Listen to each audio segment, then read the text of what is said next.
Pratata rambut desain.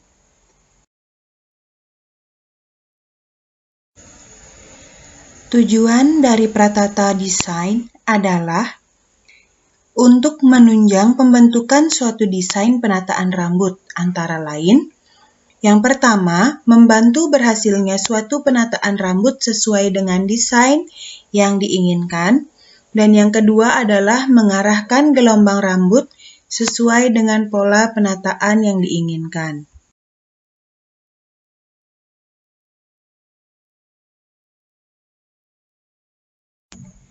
Teknik penggulungan dalam pratata desain itu sedikit berbeda dengan teknik penggulungan dalam pratata dasar. Nah, pada pratata dasar itu rambut diparting basic menjadi parting 9, kemudian dilakukan penggulungan rambut. Sedangkan pada teknik penggulungan dalam pratata desain, penggulungan rambut pratata desain pelaksanaannya dapat dikombinasikan dalam satu pekerjaan antara teknik yang satu dengan teknik yang lainnya. Adapun beberapa teknik penggulungan dalam pratata desain diantaranya adalah yang pertama, teknik roller. Teknik roller itu adalah pratata yang dilakukan dengan alat penggulung yang disebut roller. Penerapan teknik roller dibedakan berdasarkan desain penataan yang diinginkan. Yang pertama adalah variasi teknik penggulungan dengan roller silinder. Penggulungan teknik batu bata dilakukan secara horizontal tanpa parting. Rambut bagian depan sampai bagian belakang digulung dengan teknik batu bata. Nah, penggulungan dengan teknik batu bata ini bisa kalian lihat perumpamaannya di bagian kiri, itu dipasang secara selang-seling. Jadi, antara roll set ke-1 dan ke-2, itu di bagian belakangnya kalian pasangkan di bagian tengah-tengahnya. Kemudian begitu pula selanjutnya di antara roll set yang kedua dan ketiga, di antara yang ketiga dan keempat, dan seterusnya. Teknik penggulungan dengan roller silinder yang kedua adalah penggulungan dengan teknik horizontal dan vertikal.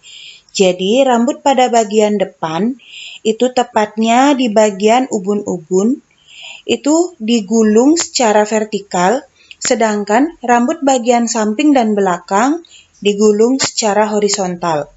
Jadi bisa kalian perhatikan pada gambar 1 dan 2, itu bisa kalian lihat tepat di bagian parting tengah-tengah, bagian ubun-ubun, itu partingannya atau penggulungan rambutnya dibuat secara vertikal.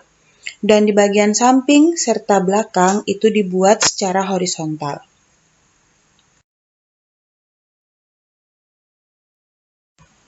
Setelah teknik dengan penggunaan roller silinder, kita lanjutkan pada teknik finger wave.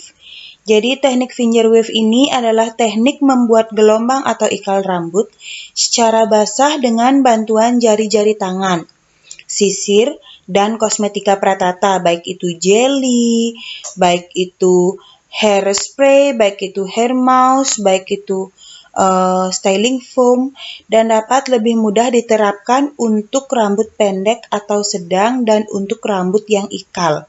Jadi ini finger wave akan lebih mudah dikerjakan untuk rambut yang sudah ikal, kemudian yang pendek atau sedang tidak terlalu panjang.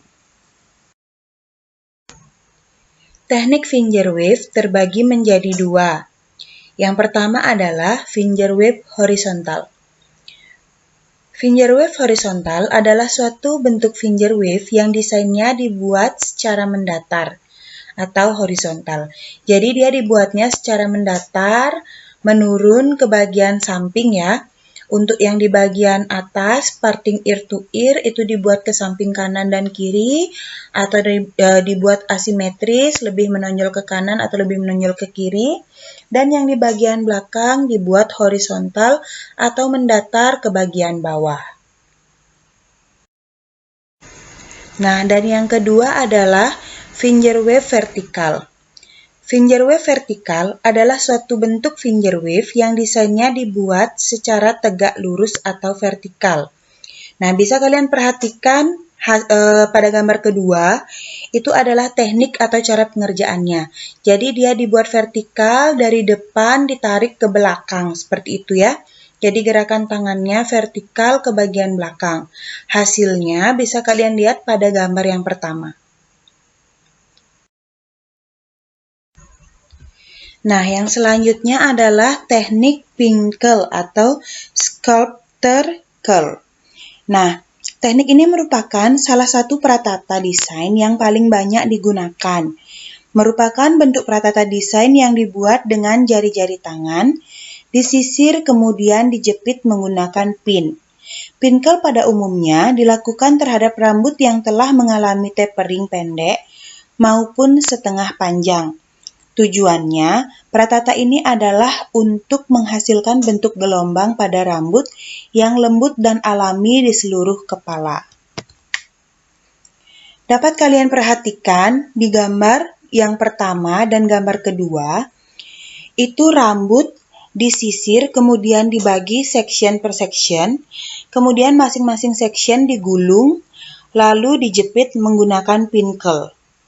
Ya, dijepit menggunakan pinkel, kemudian diberikan kosmetik, didiamkan beberapa menit, dan setelah dilepas bisa kalian lihat hasilnya di foto yang paling kanan.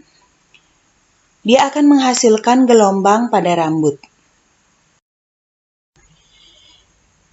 Nah, ada 4 komponen struktur pinkel yang menentukan sifat dan bentuk ikal, yaitu yang pertama adalah dasar ikal atau base. Itu adalah landasan yang tidak bergerak dan berada di atas kulit kepala yang berfungsi sebagai penunjang. Kemudian yang kedua, itu adalah pangkal ikal atau stem. Adalah bagian ikal yang berada di atas dasar lekuk pertama ikal yang berfungsi sebagai pemberi arah dan mobilitas ikal. Yang ketiga, lingkar ikal atau body. Adalah bagian rambut yang membentuk ikal penuh yang berfungsi menentukan besar kecilnya ikal yang terbentuk serta daya tahannya. Dan yang keempat adalah ujung ikal, yaitu point. Adalah bagian ikal yang berada paling ujung pada ikal rambut. Baik, berdasarkan penjelasan struktur pinkel tadi, kalian bisa perhatikan itu ada di gambar yang sebelah kanan, ada gambar panah yang berbeda-beda, di mana yang pertama itu adalah base. Base itu adalah bagian rambut yang tidak bergerak, yang berada tepat di atas permukaan kulit kepala. Kemudian stem, itu yang warna kuning. Stem itu adalah bagian lengkungan pertama ya, lengkungan pertama dari pinkel itu. Kemudian body itu adalah bagian yang menentukan hasil ikal rambut. Dan point yang warna hijau itu adalah ujung lengkung rambut. Cukup sekian untuk materi hari ini. Materi selanjutnya masih pada arah, mobilitas, bentuk dasar, tipe, dan variasi ikal pada pinkel akan dilanjutkan di hari berikutnya. Terima kasih.